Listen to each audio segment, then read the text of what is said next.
One of the things we talked on the phone before you got here, maybe about a week or two ago, when I was scheduling you to come on the show, and you mentioned you were a practicing doctor. You had, I think, 3 different offices and practices. You sold them all, and then you retired, and then you came out of retirement to start a software company. That seems to be pretty disruptive. That's summed up pretty So correctly. yeah, I'm excited to dive into all this. I think first of all, I'd love to just, since you're a doctor, and we had a lot of questions from the community, I'll ask at least a couple of them on the show here. Sure. I'm curious to get your perspective on the health side of things. So can you maybe list off what type of practicing doctor you are first, just so the audience kind of knows what your background? Yeah, sure. Thank you for having me. By training, I'm a fellowship trained sports medicine physician. So basically, I did office orthopedics, musculoskeletal injuries. In my practice, we took care of a lot of employers, about 700 throughout Chicagoland. So we saw everything that happens on a work-related injury, from knee injuries, shoulder, back, ankles, fractures, etc. And then I also took care of 9 sports teams. So we would occasionally have a wrestler with a skin infection or somebody with a heart condition. So we did some, primary care as well. But the majority of the patients that I treated were athletes or work-related injuries with musculoskeletal issues. Got it. So maybe this is a little bit outside of your realm, but I told our founder talk community that you were coming on, and I told them about your software, what you guys are doing with that, and then also that you were a doctor.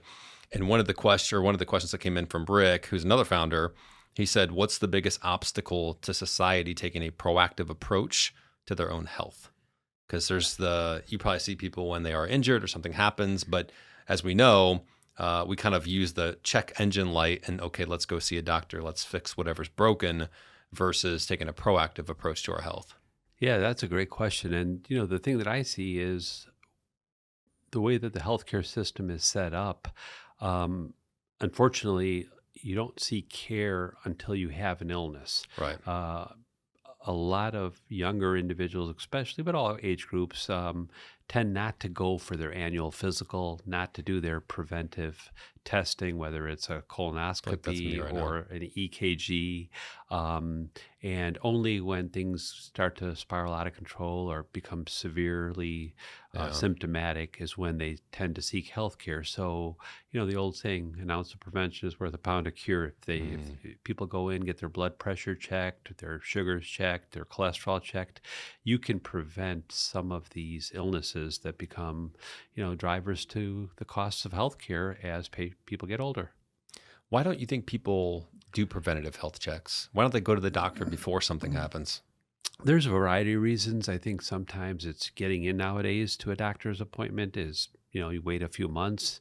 The cost, sometimes there's associated co-pays. Sometimes it's that certain services aren't covered. The for-profit healthcare model sometimes makes it, a barrier that, well, I really don't want to go pay that $500 or $1,500 deductible just to get my annual physical done. But I feel fine. I'll just go in if something happens. Do you think part of it's fear? That they're worried that I'm scared to go in because what if they do find something, or what if I have to deal with something? Or I would hope not. I would, think that the majority of individuals would want to know. Catch it early if there's something, right? Yeah. Exactly. That, what, my blood pressure is high and I'd rather take medication and not have a stroke than to, have a stroke or have a heart attack. Or I'd rather, find out that my blood sugar is high and it can be controlled with dietary modification, exercise, or medication, rather than waiting until I lose my vision. Are there certain age groups, or like when you turn a certain age roughly, that you should go see a doctor? Like 40, 50, 35? Is there certain groups that you say, hey, if you turn 35 or 40, you should just do a checkup? So different body parts have different, timelines. Obviously, you don't need to get a colonoscopy until you're 50 years old, or unless you have a history of, colon cancer in your family, and then the screening should start at a younger age. Oh, it's 50 now? For some reason, I thought it was like 40s. You know what? And again, I'm sports medicine, so they may have changed it. 25 years ago, it was 50, but it's possible. No, you're probably right. It's possible. What do I know? They've changed the guidelines. So, but the same thing with your routine blood tests and stuff like that. A lot of these illnesses, high cholesterol, high blood sugar, they're called silent killers. You don't really feel any symptoms unless the sugar is very high or you build up, you have high cholesterol, you build up a lot of plaque in your arteries. So, Mm, again, if there's a family history, you start the screening or preventive care earlier. But other than that, if you're a routine healthy person, you want to at least get an annual physical once a year just to make sure things are, staying well in your systems. yeah. I was at the barber shop a couple weeks ago, and the guy was talking about they went on an all guys like hiking trip in Montana or whatever it was. And they mentioned one of the friends, who I think was like 51, 52 years old. He was younger, not an old guy, and just kind of dropped dead on the trail and wasn't super overweight, didn't seem to have all these health issues, but I guess there was something that happened, plaque buildup, something broke apart, went to the heart, and that was it. It was just so sad. It's just like, man, those moments give you perspective on life. And just damn. Yeah, and that's really unfortunate. But unfortunately, we hear those stories all too often, and there's no guarantee going to the doctor's office is going to prevent that from happening. I mean, there's only so many tests that can be Right. done. But by the same token, there may have been some other red flags that could have been picked up, or a family history that no one was aware of. So, again, it's hard to kind of speculate here what caused it, but that is unfortunate. And I think more often than not, having an annual physical will help you identify those causes than the ones that just come out of the blue and, for no apparent reason, something happens. Yeah. Seems like the elephant in the room right now is that America is fat and we're just not healthy, for the most part. If you just kind of look around and you survey, you're out and about, you're at the store, you kind of look around, it doesn't look like we're super healthy as a society. Why do you think that is?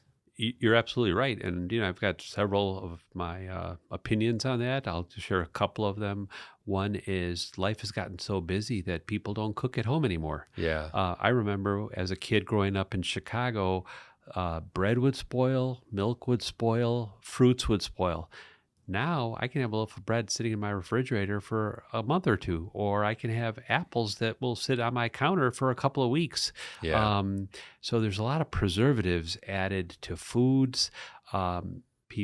Young people, or all age groups, don't cook as much as they used to. So the food that we're eating is not as fresh or as healthy as it was 30, 40, 50 years ago. Um, so I think that's one of the reasons. And then, unfortunately, many people, because of work these days, have a sedentary lifestyle.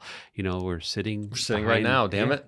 we're sitting behind a computer. We're, Yeah. sitting at a desk. We're doing things using technology, which before were manual. And it's in all, fields of our occupations. Machine workers, they're automated now. Yeah. Um, the power tools are out there for construction workers and stuff like that. So yeah, they've improved efficiencies, but the level of exercise that we had, I didn't come home from school and, or high school, Lane Tech in the city and, have the option to surf 2,000 channels on cable TV. I would drop my books at home and run out to play with the other boys in the neighborhood. Yeah. And when it got dark, we'd come home. But now the kids are playing Fortnite remotely on their computers. Yeah. They're not even interacting. So I really believe that, technology is good, but some of the changes have led us to a sedentary lifestyle and with everyone wanting to have everything done immediately. And I'll tell you, in the medical field, when I first started practicing in the early 90s, MRIs were just coming out. And if somebody had an MRI done, we would wait 3 or 4 days for the MRI report to be mailed to our office. Then the fax machines came into being with the glossy paper, if you ever saw that, Yeah. where people would expect the MRI report to be faxed to your office within a day or two. Now, I've had patients, when I was seeing patients, would leave the MRI facility, would call my front desk and say, "Oh, I just had my MRI. Do you have the report yet?" Everyone wants everything done immediately. So there's Mhm. this sense of urgency that you never really shut your mind off, with our cell phones and our computers. We're constantly, checking different apps or text messages Yeah. or going on to look at emails in the middle of the night and stuff like that. So the Yeah. mind doesn't have a chance to rest. That's It's a great always point. racing. Make a lot of great points. I don't even know where to start with that. But I was thinking, yesterday, my girlfriend was like, "We're out of Clorox wipes." And I was like, "Cool, order some more." I went on Amazon and within literally 15 seconds, ordered, done, at the house the next day. And it's just like, it's so easy now. Well, Everything is just at our fingertips. It's instant. The economy of food now, and just, I mean, everything's being made to be taste better, to last longer, to be cheaper, to be mass produced. And to your point, that's not really good for us. so prior to 1999, when Amazon started, think about that example that you just shared, Alex. If you were out of Clorox wipes, you would have had to get in your car, drive to the store, get your 1,000 steps in to pick up a box of Clorox That's wipes. exactly right. Okay, now you did it in 15 seconds and you burnt no Yeah, calories. I'm sad to say I was sitting on the couch. I'm embarrassed to say that. Yeah.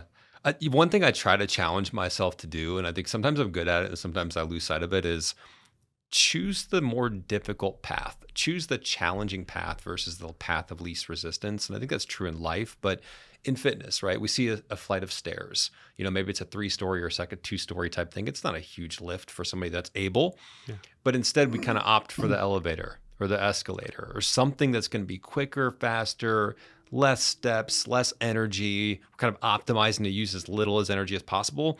I think the reality is take the damn steps. Take the path that is not as easy. Walk a little bit extra if you can. Walk to the coffee shop if you can. Those little things add up over time. You're absolutely right, because the easy path of taking the elevator, then what are you going to do? You're going to be checking your phone while you're standing in the elevator. So you think you're being more efficient. And I'll tell you this as a joke, but when I practiced, the computers were just starting to come around in the 90s, electronic medical records for doctors, et cetera, but we still did everything what's compared to relatively today the old-fashioned way. So I took care of a lot of professional, collegiate, and high school athletes, and they would come to my office and see me running between rooms back and forth, busy as ever, and they'd say, "Doc, you're in great shape. You must work out all the time." And I used to joke around to them, and I say, "You know what I do when I have the urge to work out?" And they'd be like, "What?"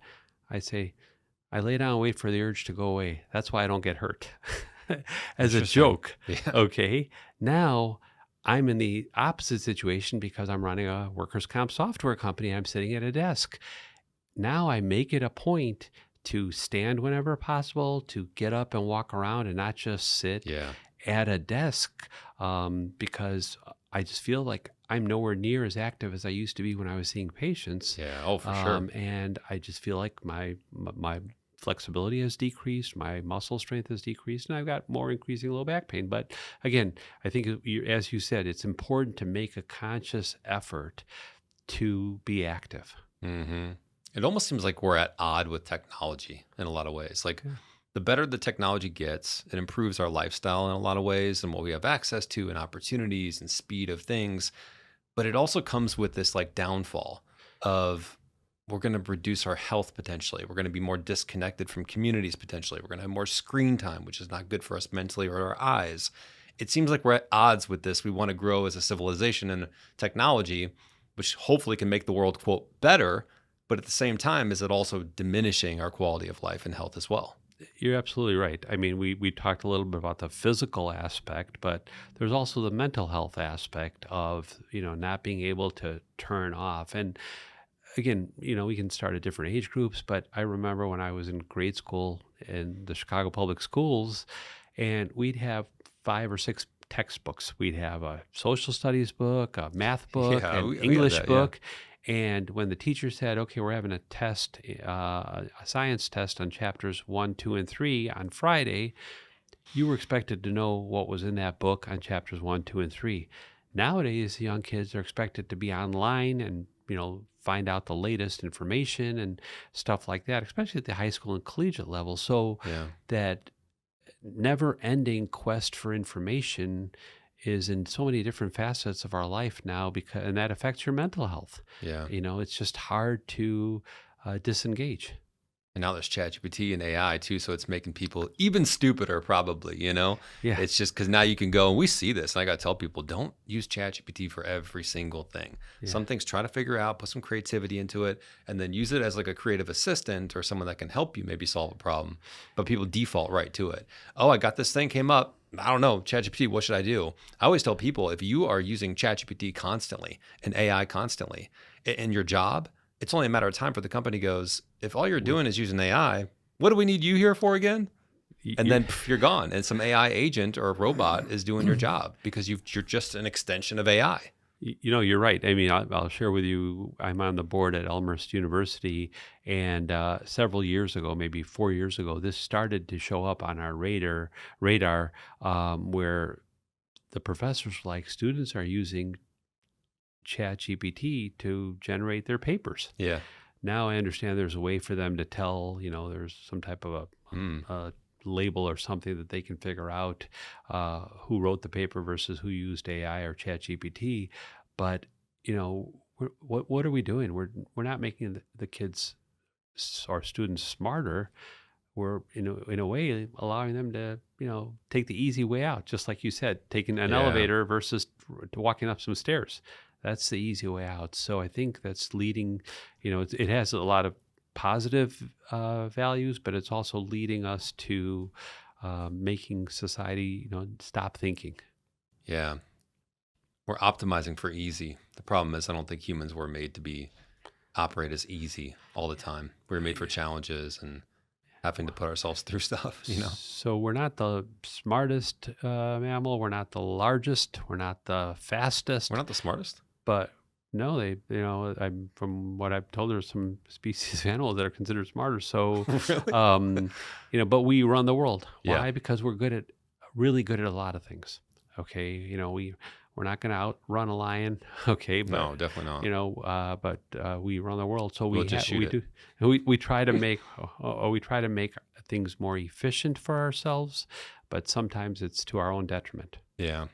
So you worked with a lot of athletes when you were practicing, right? Yes. What was that? College level, high school level, pro level? All levels. I took care of, starting from, early on in my career, I took care of World Cup soccer in 1994 at Soldier Wow. Field in Chicago. And Wow. then, I took care of the XFL when they played in the original inaugural season '01.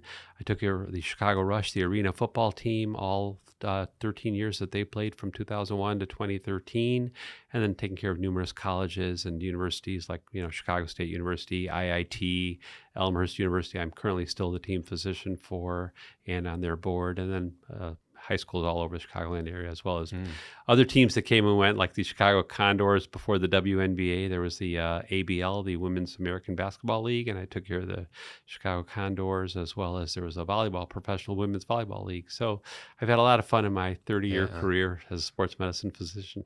What does the optimal human body look like? Is it from a health, like eating, working out? And when you were working with athletes, did you see a difference in someone that took their diet seriously versus others that didn't? Or how did you see that? Yeah, I mean, optimal body, I would say, is a relative term. Everybody's different. Some people, they can work out all they want, they're still going to be obese. Mhm. Okay, but in general, if you exercise, if you have a healthy diet and you get good rest, that's going to help you stay in shape better. And so athletes are different. Sorry to cut you off. Do you think it's possible to be obese even though you work out consistently and eat clean and healthy? Yeah. Really? Some people have a very slow basal metabolic rate, BMR, and their body they don't burn calories, and they put on weight even if they eat very little. So what do you tell that person? Everyone's body is different. There's certain things that you just have to accept that you're going to be. Some people are super skinny and they can eat a lot, and their Right. body's metabolic rate is very high. And Right. they just have to continue to see what works for them, whether it's to, switch diets and intermittent fasting, or avoid any. Pastas or any carbs and stuff like Mhm. that. So it's kind of hard to say one size or one answer fits all. Yeah. Yeah.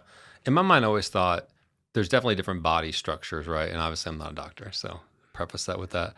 But I always thought, some people are born skinny, muscular, some people are there's a lot of tall, short, there's a lot of different body styles. And I think metabolism's range, it seems to be just from observing society. But I always thought that if maybe you were still a little heavier or overweight or bigger boned or whatever we want to say. But if you took care of yourself and ate clean and worked out and stayed active, I always thought that obesity would be hard to get to if you did all those things. Obesity, not overweight, but like Yep. obese. Like it'd be hard if I'm eating clean salad, lean meats, organic. I'm working out every day, and then 2 years later I'm still obese. That doesn't seem possible. Well, there is familial obesity that can run in certain families, but what we can do is things to avoid, like supersizing our fries at Well, McDonald's that would be or not anywhere eating else. healthy So then. Yes. exactly. So yeah. Yes. So, But that's a choice though, right? but exactly. But Yeah. that's what I'm saying. There are certain things that we can do, but there are unfortunately some people that no matter Yeah. what they do, it runs in their family, and they're not going to be able to, lose a lot of weight. And but there are options out there, with some of the surgeries, and now there's a lot of the medications as well that are effective. But I would say that the majority of the people can control Yeah. their body habitus.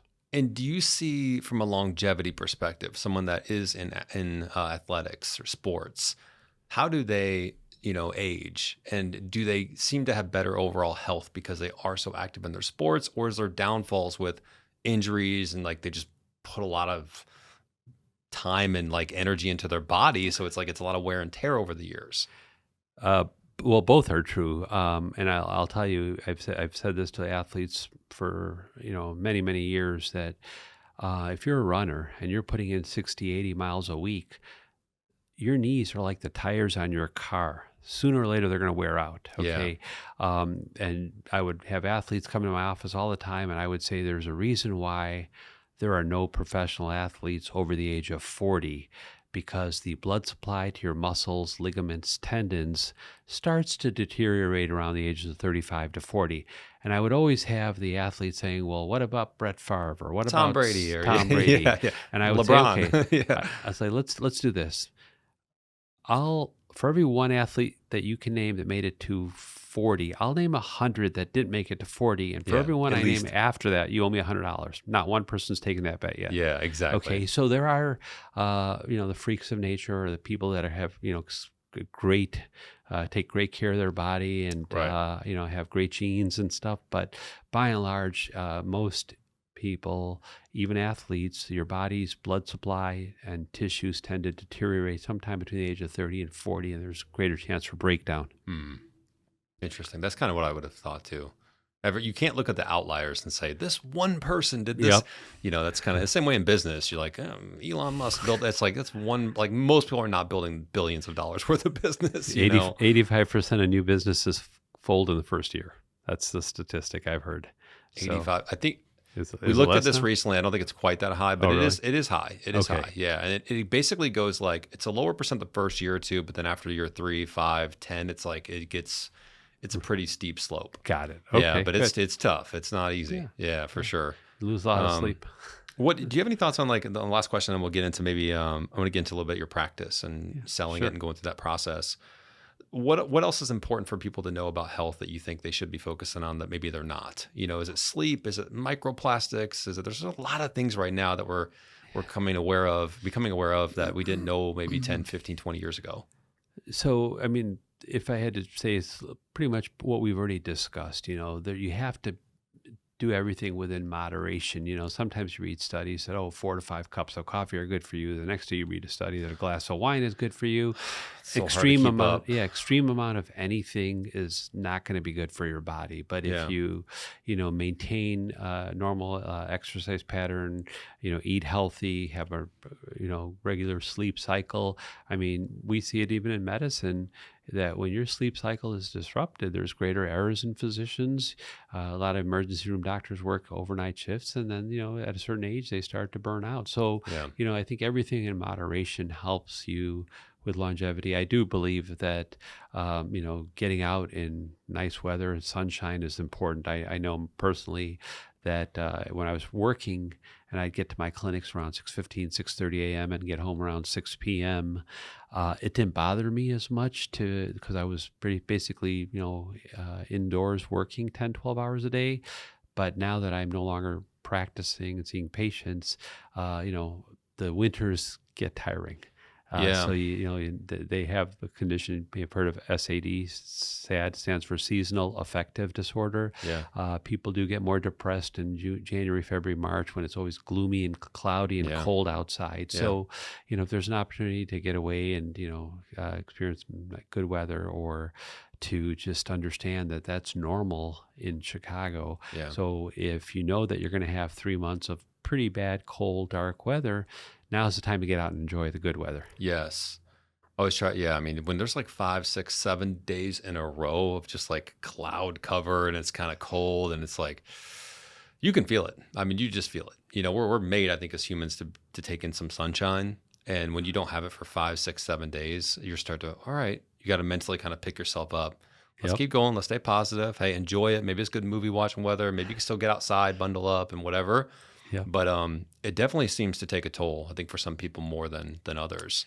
I agree. But it's tough because we're all trying to be healthy, but then there's all these different studies and research or papers and, social media people are talking about, now you can't eat this. And, beef's good for you, but only if grass-fed. Actually, now grass-fed beef's not even good for you. You need to go vegan. You need to do this. Now you can't even drink out of, I was like, okay, I can't drink out of plastic water bottles anymore because they're leached, they have microplastics. So I switched to aluminum cans. Nope, aluminum cans have plastic liners inside them, so I'm screwed there too. I switched to a plastic bottle at Whole Foods. I was like, a glass bottle at Whole Foods with sparkling water. No additives, nothing. I'm like, this is great, right? I do some research. I find the lid has a little plastic at the top, and they say when it tips over, and I'm like, dude, I can't win with these people, Alex, Alex, you're overthinking it. This is what Maybe I'll I say. am. Yes, This I is probably am. This is what I would say. If there was this much research available about every single thing out there, Yeah. 80 years ago, aspirin would have been illegal according to today's standards. They would have said, oh, no, you can't take aspirin. You're going to get a stomach ulcer. Yeah, sure, you get a stomach ulcer if you take an excessive amount of aspirin, but Right. no one's taking aspirin like a vitamin. You Yeah. take it when you need it. So, again, I think, there's just a lot of information out there. And sadly, from my perspective, especially in the medical field, there's a lot of medical information. I know when I was seeing patients, I would routinely have patients coming in with, they're working for a company and they have back pain. And, I examine them and I tell them, okay, you have a lumbar strain. I'm going to have you take some anti-inflammatories or have you do 2 weeks of therapy. And they would start demanding an MRI. And I would say, based on my physical examination, you don't need an MRI. And then they would argue with me, well, I Googled my symptoms and they said I should get an MRI. Yeah. I said, well, then let Dr. Google treat you because then you don't need to come see me. Right. Okay. And so I think with that much information out there, everybody's an expert. Yes. Okay. But what they Yes. don't understand is that you can have some general guidelines, but not everybody needs an MRI. And I would tell them, I was like, okay, I'll order an MRI. And if the MRI doesn't show any herniated disc or any torn ligaments, I'm going to send you back to your regular job. So what do you want me to do? You want me to treat the MRI or you want me to treat you as a patient? Because MRIs do not pick up back pain. Yeah. Right. MRIs pick up structural damage. Right. So I've had this conversation with hundreds or thousands of people over the year, and again, not to be, cynical, but it's just unfortunate that a lot of the information that, people look up is not what is applicable to them personally. Right. I was even looking at my coffee maker and it's like, it's got that's the last thing I'll say about this. It's got a plastic lid on there and it's like the hot water's coming out. And I'm just staring at it like, this thing, there's no way this is good for me. Like, that's probably getting microplastics in the coffee. I don't know. But then I'm like, this has been around for decades and probably, maybe 50 years by now. So maybe I am overthinking it. Maybe it's just, hey, watch what you can, do what you can, but don't overthink every aspect. Because you just go through the world and you're like, I got to live in a bubble because it's like everything I touch, there's something wrong with it, So what is there anything exciting coming in the world of regenerative disc or, back pain, shoulder pain? I know those are very common, neck pain, back pain, pretty much everyone experiences that at some point. Some people more than others, but is there anything with stem cells or any exciting stuff that we have that gives people hope to, alleviate some of this pain? Yeah, there's actually a lot. I will tell you, I finished my residency at Cook County Hospital and my training in 1992. And I shared with you when MRIs were just starting to come out back then, and now they're routinely available. Yeah. Likewise, at that time, cortisone shots were like the only thing you could offer somebody who had knee pain without a meniscal tear for some, arthritis. And then now the gel injections came, Synvisc and other companies out there, the hyaluronic acid. and then PRP started becoming popular about 10, 12 years ago. And, there's now, people using exosomes, which is a new type of treatment for those types of, illnesses. So there's a lot of, new research being done. I think, certain things, I don't want to go into a lot of detail because I'm not an expert at it, but Sure. I think certain things, if you see a specialist in that field and they'll tell you the pros and cons, a lot of those are not covered by insurance. But I was just speaking with a physician last week, and he was saying that people, parents, when they are desperate and their child needs some treatment, they're trying that for the condition that he brought up was it's not cheap. It's $8,000 a treatment, but he's had parents trying it for autism. Mm. But I think at this point, like I said, there's a lot of research out there, and I think it's all good. I really do believe that, in the 1960s, and I probably should go into a specific Chicago Bears football player who shared this story, but cortisone shots were used routinely. Yeah. And I had a Hall of Famer telling me that he was getting cortisone shots in his knees before every game. It basically ended his career. Now we know that you shouldn't be giving people cortisone shots more than a couple of times a year. Right. So again, we learn like Yeah. everything else. Sure. Medicine is not an exact science. In math, 2 + 2 is 4. There's no other answer. Yeah, you're right. But in medicine, I can prescribe ibuprofen. Somebody else might like a different anti-inflammatory. So there's different ways, and we learn by doing it. And we've got a lot of good research that has told us what is effective. But I come back to your original question. I do believe that that's why people, who have hope, who have chronic illnesses, because there is a lot of options out there now. That's great. As a doctor, are you excited about AI and how it can impact healthcare? I would tell you my kids and my wife are more excited because they're still practicing. And Okay, yeah. I'm on the Yeah. computer side now with the workers' comp software, Yeah. so I can't say I use it a lot. So to be very candid with you. Yeah, got it. So let's get to, I appreciate you going down the health rabbit hole Sure. for a little bit. I think everyone's kind of curious about it. You got a doctor on. I know you're not an expert in every single one of these areas, but you have a pretty good knowledge overall in a lot of these. So you had a practice, obviously you sold it, right? It was 3 different locations. Yeah. What made you want to sell the practice and then, retire? And then I want to talk about when you retired, how did you feel and what led you to where you are now? Yeah, so my practice, I'm a sports medicine specialist, but we did sports and occupational medicine. We took care of about 700 companies all over Chicagoland doing strictly workers' comp. We weren't like an urgent care clinic that took care of a baby with diarrhea or Right. somebody with a COVID or, a work comp injury. We specialized in workers' comp. The majority of the doctors and providers I hired were musculoskeletal experts, and we became really good at what we did. And so landed a couple of very large contracts through RFPs. I probably don't know if I should go into details of Yeah, you don't. share names, but Yeah. anyway, so at this point, a company out of California started calling me trying to buy my practice in 2010. I kept saying no, no, no. And, it was getting harder to practice. I had 82 employees. Our clinics were one clinic was open 7 a.m. till midnight. Wow. The other was open 7 a.m. till 10 p.m. by O'Hare. And the third one was in downtown Chicago, 7 to 7, 5 days a week, plus Saturdays. I was just working harder and Jeez. harder. And this company out of California made me an offer I couldn't refuse to sell my practice and retire at a relatively young age. So I did that. And, after being retired and golfing for a few months, winter came in Chicago and had to find something else to do. And that's kind of what led me to what I'm doing now. Yeah.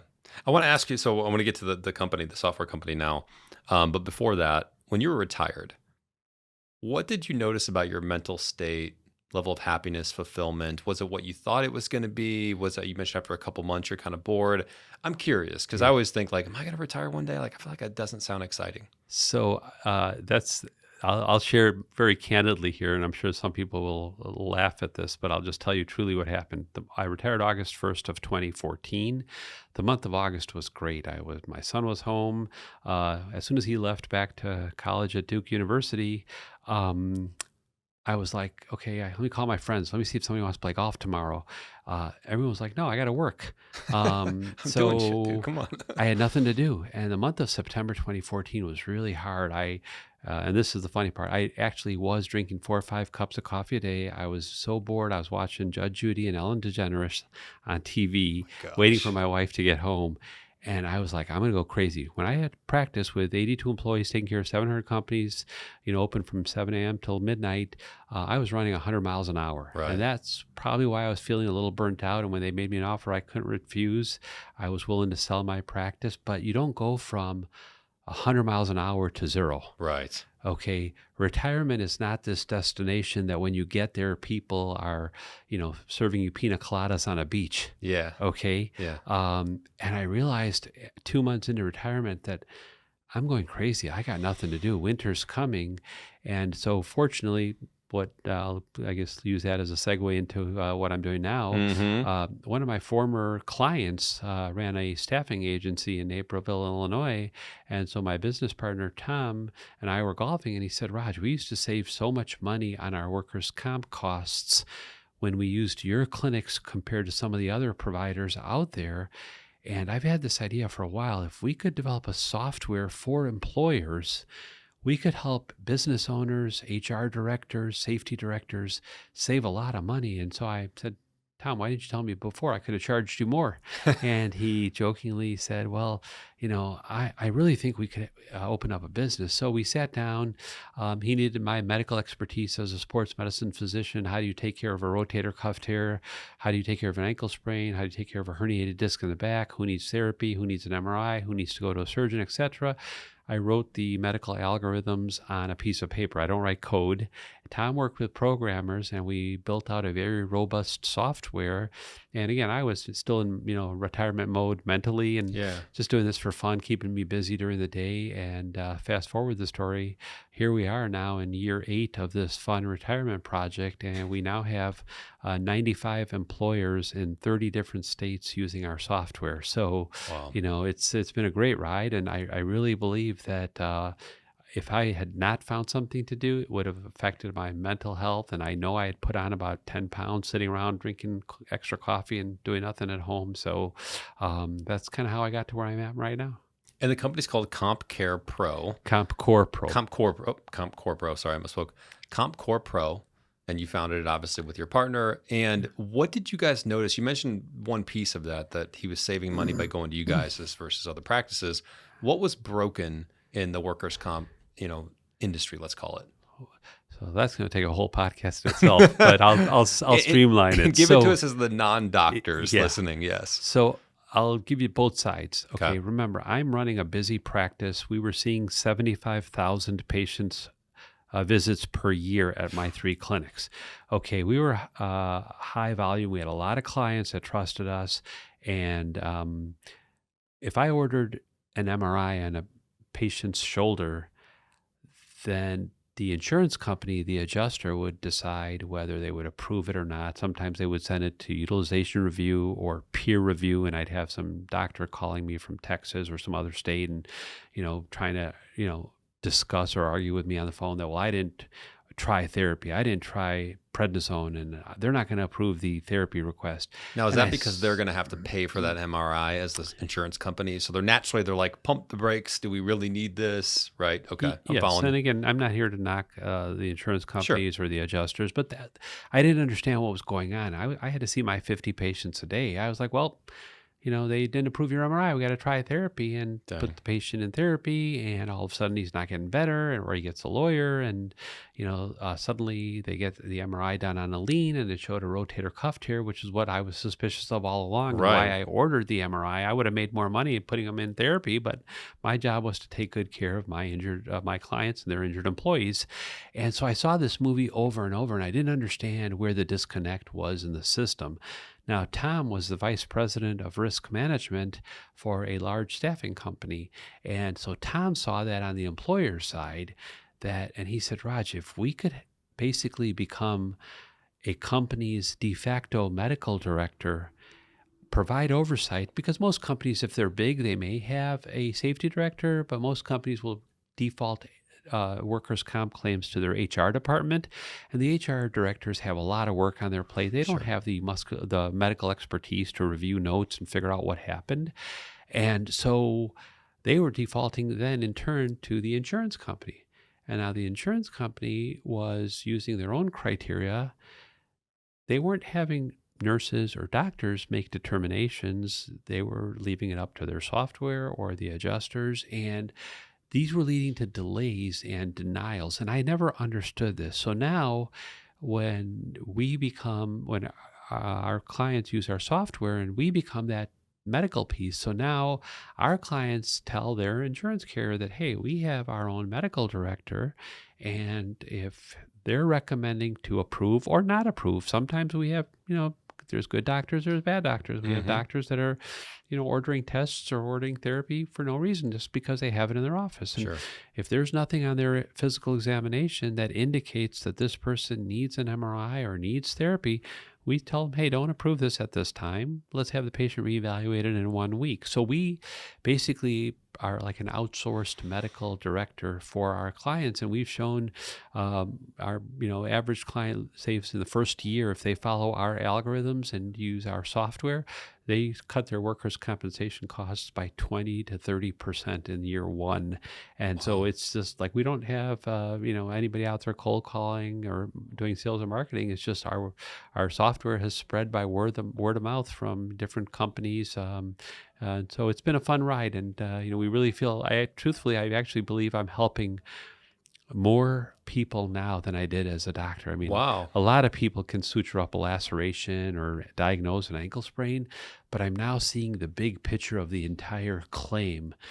We have numerous insurance companies and adjusters that will frequently tell our team, "Oh, thank you very much for having Dr. Khanna review this," or "Okay, thanks for your recommendation." So we see when people are being inappropriately being denied care. Likewise, we see the other end of the spectrum where patients may have a secondary gain motive, with either, they're mad at their employer, they were disciplined, or they have an Hmm. attorney involved or something else, and they're, looking to get a, check to sit at home. And, so we see all sides of the spectrum, but our job is to be objective. We don't know anybody. We manage their claim using our software, using objective criteria. So walk me through how it saves them money, and who's the customer? Is it companies that would have Yes. employees that would file workers' comps claims? And Yes. why are the insurance companies okay with you kind of being in that position and saying we're going to make the call if they're approved or not? Wouldn't they say we're going to make that call because we're paying for it? I'll give you a bigger picture example first, and then I'll Cool. focus in on your question. So a company can hire, let's just say, KPMG or Deloitte to audit their financial records. Uh, Alex, you can hire a company to design your website. Hmm. So employers can hire CompCore Pro to be their medical consultants or medical directors. All right. So we provide the medical oversight for our clients, and the insurance companies initially, years ago, they were a little resistant. I will tell you now, out of all the big carriers, I can only think of two that are still a little resistant to allowing us to help our clients. But we show that to our client. I will tell you, just had a company in Rockford, Illinois last week that I sent an example to, where their carrier had delayed following our recommendations anywhere from 1 to 2 months. Well, what does that do? That costs the company money. If we're saying that an MRI should have been approved on August 15th, but the insurance adjuster or insurance company doesn't approve until September 15th, that injured employee is sitting at home in pain, being paid TTD, temporary total disability, collecting a workers' comp check, or is going to go to their own doctor or get an attorney involved to move their claim along. All of this adds more time and Hmm. more expenses to the cost of that claim. So that's where having our expertise as a sports medicine physician with 23 years of occupational medicine practice under my belt, and our algorithms, our team uploads the claims and through our system. We provide our recommendations. And then once adjusters and insurance companies start to see that we're not here to step on anybody's toes, we're not trying to call out the doctor is over-treating, or that patient is malingering, or that adjuster is lazy. There were a lot of disconnects in the workers' comp system that, truthfully, as a practicing physician for 23 years, I didn't understand it, but it wasn't my Yeah. problem because I had 50 people to see every day. Right. Tom, my business partner, saw those delays on his end when his employees were sitting at home waiting for somebody to call them to schedule an MRI for a couple of weeks. We've built out this incredibly robust software using both of our expertise, and we now eliminate a lot of the days. We can't fix every problem, but our clients see a tremendous savings, and more importantly, it's good for that injured employee. Yeah. Nobody, if you've ever had, and I've got a bad back, I've got 3 herniated discs in my lower back, if you've ever had a rotator cuff tear or a bad back or a fracture, it's not fun. I truly believe 95 to 97% of the people that came and saw me in my 23 years in practice didn't want to get hurt at work. They had better things to do. They have to go home and mow their lawn. They have to pick up their daughter after school. Some people have a second job. So when you get hurt at work, it's a major inconvenience to your lifestyle. Right. Our job is to help them get the appropriate care cost effectively. So let me get this right. If you're a company that doesn't work with you guys, employee has something happen to them, they go to the doctor submits some type of claim, and then the insurance company approves or denies it, and that's pretty much it. Sometimes they approve things maybe they shouldn't. Sometimes there's things that don't get approved that should be approved, right? And so it delays treatment. You guys are kind of the liaison or the leadership over this, I'd say, right? And you determine if these claims or if the doctor should provide the treatment or not provide the treatment, and you oversee all that as a trusted advisor. And then you have a software on the back end that helps. That is correct. Right. The software uses the ICD-10 medical diagnosis codes, and that's what the algorithms that our team will upload into the claim. But I'll give you 2 quick examples. One, we had an acute fracture, wrist fracture in Libertyville yesterday that came in last night around 6 p.m. That injured employee with a broken wrist is scheduled to see the hand surgeon today at 3:15 p.m. Okay, that efficiency does not happen because most employers will find out about the claim this morning. Their HR director will file a claim. It'll take a day to 5 days to get a claim number assigned or an adjuster assigned. And then that patient will get scheduled to see. Once then the adjuster, if let's say they're assigned in 3 days. So today's Tuesday. Let's say they get assigned by Friday. That adjuster has to track down the old medical from Monday, review it, make a determination to approve that consultation. We eliminate that delay because we are our client's de facto medical director. Okay, the other side of the spectrum is, and again, that's an acute injury. That's why I brought up that example. If it's an ankle sprain, it can wait 2 days. No one ever died of ankle sprain. So, but you're right. The system is slow. It's slow, not because necessarily people want to be slow, but it's just a lot of people involved. There's touch points. So those are the type of things that we do for our clients to make sure that their injured employees get the appropriate care quickly and cost effectively. And again, healthcare is very different. And I'm going to just give you some examples, Alex.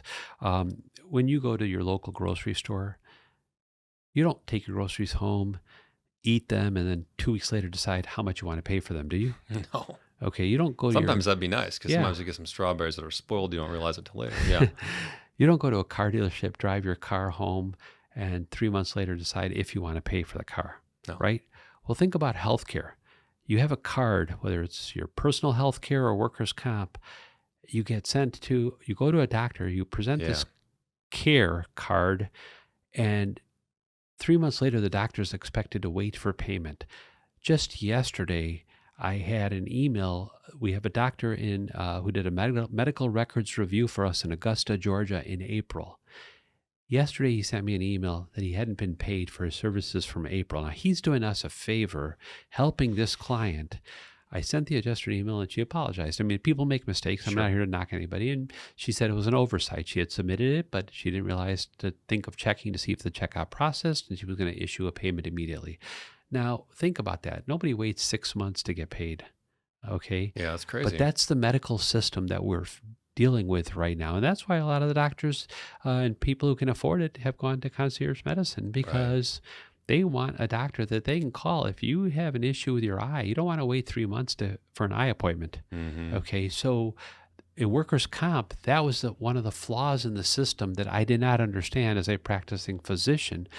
But we feel now we have figured out how to eliminate a lot of those delays. And I'll give you one more example real Yeah. quick.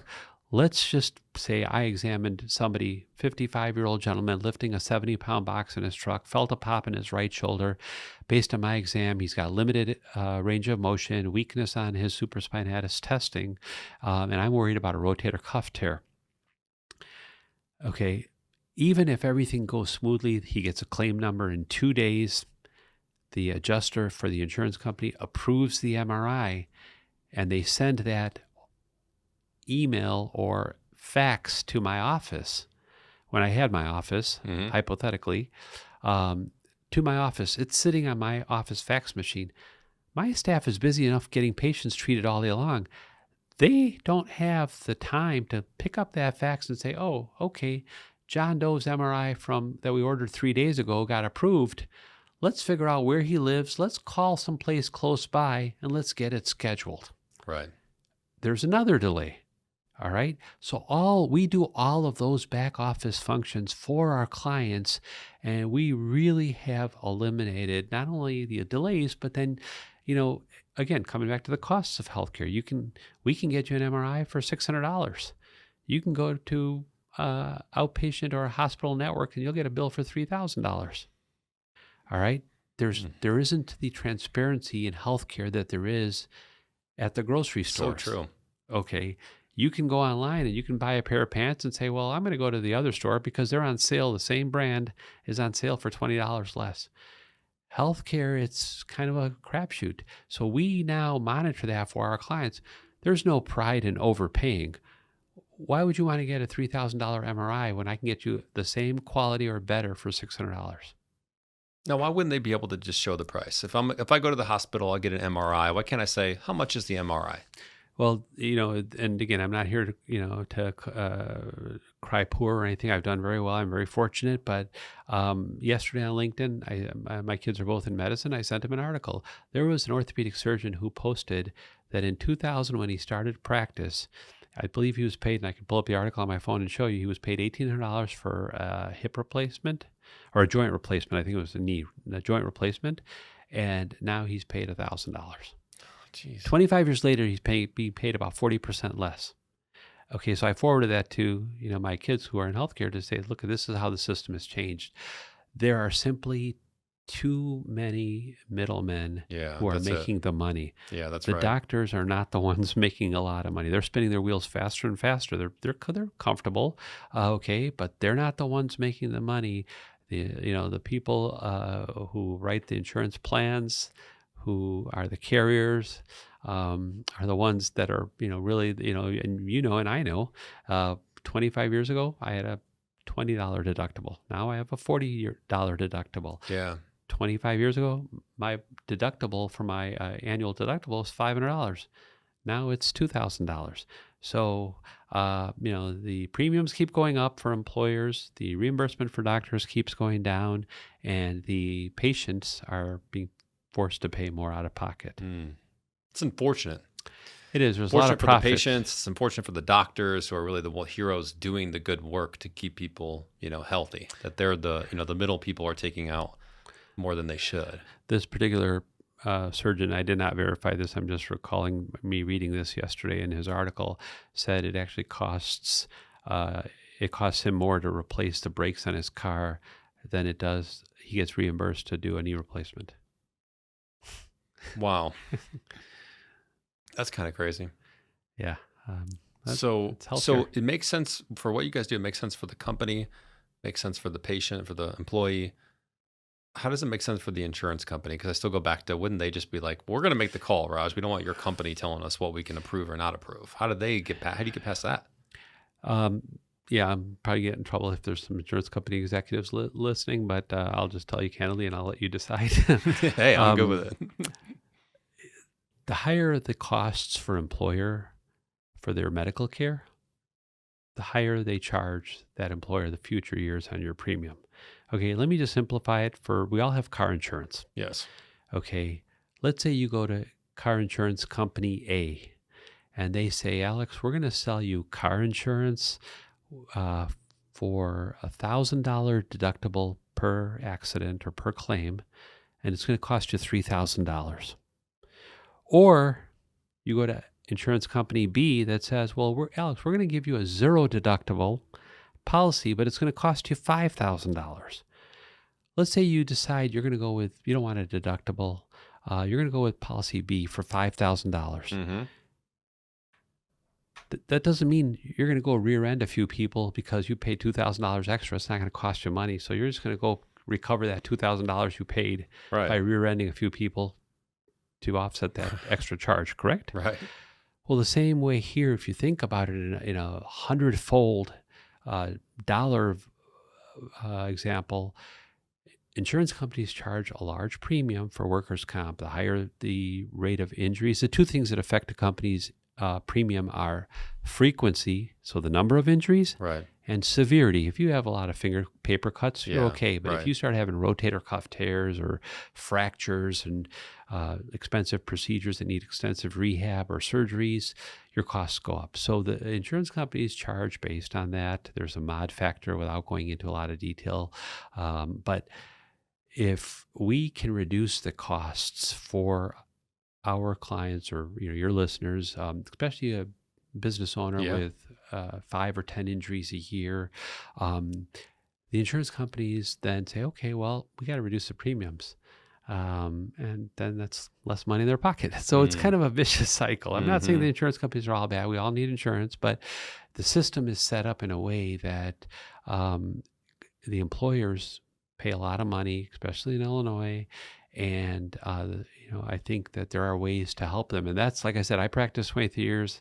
I didn't start CompCore Pro because I was looking for a job, just, dumb luck opportunity. And I really believe now that, we're helping employers. We have clients with as few as, 100 employees, as large as 17,000 employees now. Wow. And they find value in our services. And we also make sure that their injured employees get the appropriate care. Mm-hmm. Well, it seems like you enjoy it, and it seems like you're really helping people, which I think is two good, crosses. If you can do something that you love to enjoy to do, and it also makes a positive impact, and there's a good market for it, that's a pretty good business model.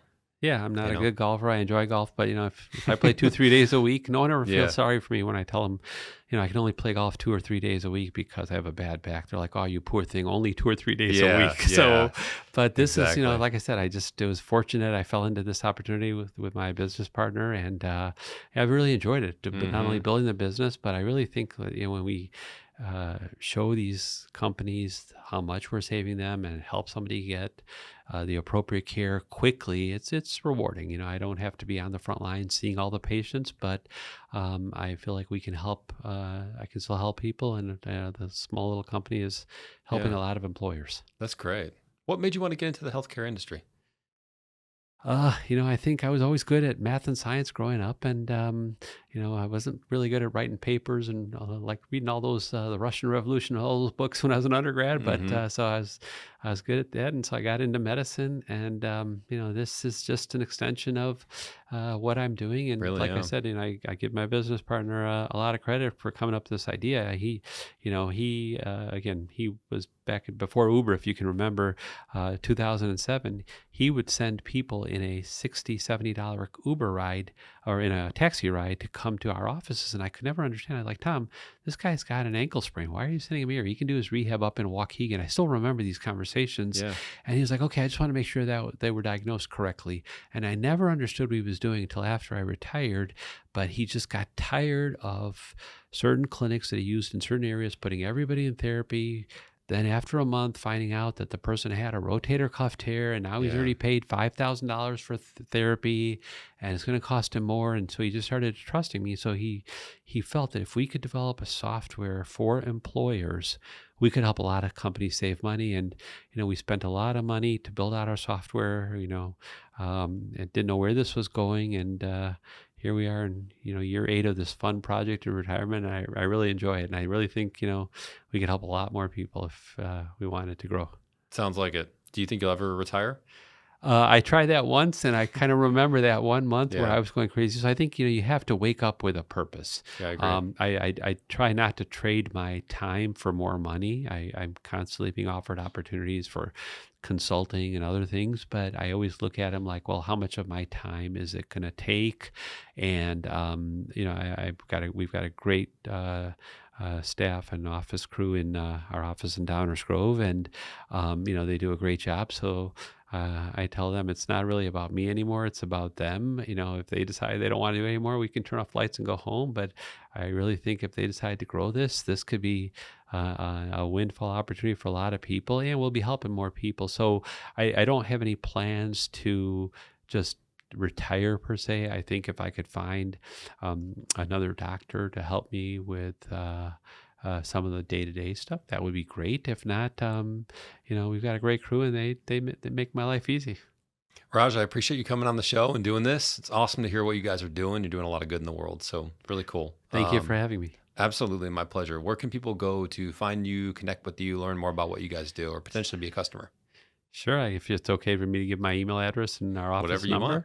number, it's CompCore Pro, all word, CompCorepro.com is our website, or you can always call our office at 708-547-3555.